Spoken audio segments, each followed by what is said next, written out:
Halo Prakom Indonesia. Edisi kali ini kita akan melanjutkan pembahasan lengkap SKB Pranata Komputer bagian ketiga. Karena ini materinya sudah mulai berat, maka kali ini saya hanya membahas mengenai database saja. Adapun untuk materi programming dan materi lainnya kita bahas di bagian berikutnya.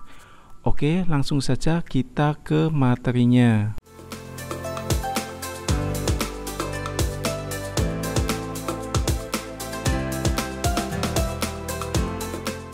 Sebagai pemanasan, mari kita ingat-ingat kembali istilah-istilah yang sering muncul dalam soal database, seperti definisi database, DBMS, Database Management System, SQL, aplikasi DBMS, query, primary key, foreign key, dan istilah-istilah database lainnya. Teman-teman bisa langsung baca-baca sendiri ya di sini. Berikutnya teman-teman pelajari perbedaan field, record, dan tabel ya. Jangan sampai terbalik antara field dan record. Mudahnya field itu kolom, sementara record itu baris pada sebuah tabel.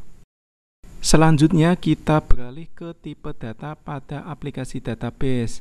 Ada beberapa tipe data dalam aplikasi database, antara lain tipe data numerik, tipe data date and time, tipe data string atau teks, tipe data blob atau biner, dan tipe data lainnya. Silahkan teman-teman pelajari detail setiap tipe data tersebut. Nah, sekarang kita menuju ke pokok bahasan database, yaitu query SQL. Tak lengkap rasanya jika potongan-potongan baris perintah query SQL tak keluar pada setiap soal SKB Pranata Komputer. Nah, inilah menu wajibnya. Teman-teman bisa pelajari perintah-perintah dasarnya, mulai dari perintah select, select distinct, perintah where, perintah operator and or and not, perintah order by, perintah insert into, perintah update, perintah delete, perintah fungsi min, perintah fungsi max, perintah fungsi average, perintah fungsi sum, perintah inner join, dan perintah left join. Selain itu, teman-teman pelajari juga perintah alter tabel. Dalam alter tabel tersebut diikuti perintah seperti add, drop, modify, ataupun change untuk merubah struktur tabel. Perintah-perintah ini dipastikan akan keluar ya teman-teman di soal SKB Pranata Komputer.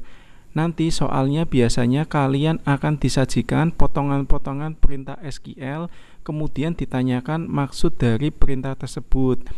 Bisa juga yang ditanyakan malah sebaliknya. Kalian diberikan soal, misalnya tampilkan NIP, nama jabatan, total tunjangan, yang total tunjangannya di bawah 700.000. Hayo gimana perintah SQL-nya? Di antara dari teman-teman pasti ada yang bilang, wah kalau gitu susah ya menghafal karena sudah lama tidak belajar.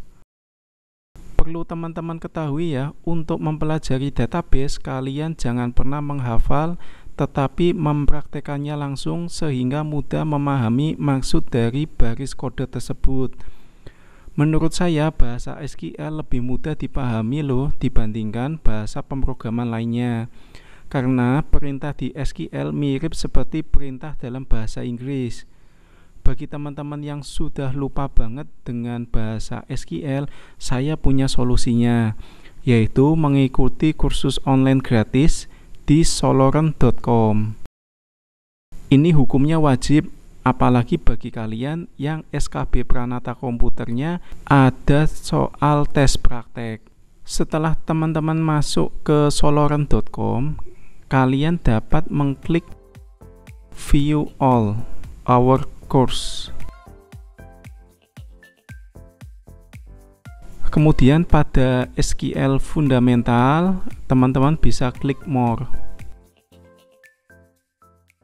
Nah, dalam kursus SQL Fundamental ini, teman-teman dapat belajar 4 modul dari SQL Fundamental, yaitu modul yang pertama, konsep dasar, modul kedua, filtering function and subqueries, modul ketiga, join and operasi tabel, modul yang keempat, ujian. Jika teman-teman sudah register, kalian dapat langsung mulai pembelajarannya.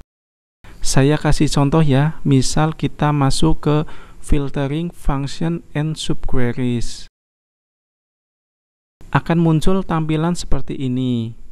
Misal saya klik where statement.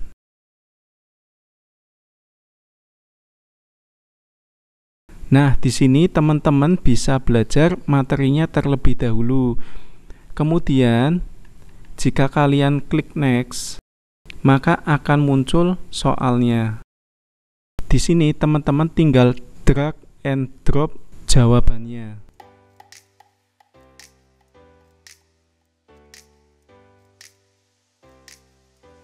Kemudian klik tanda centang seperti ini.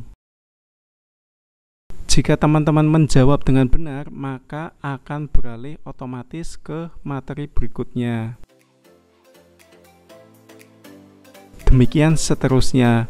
Mudah kan? Sesimpel itu metode belajarnya.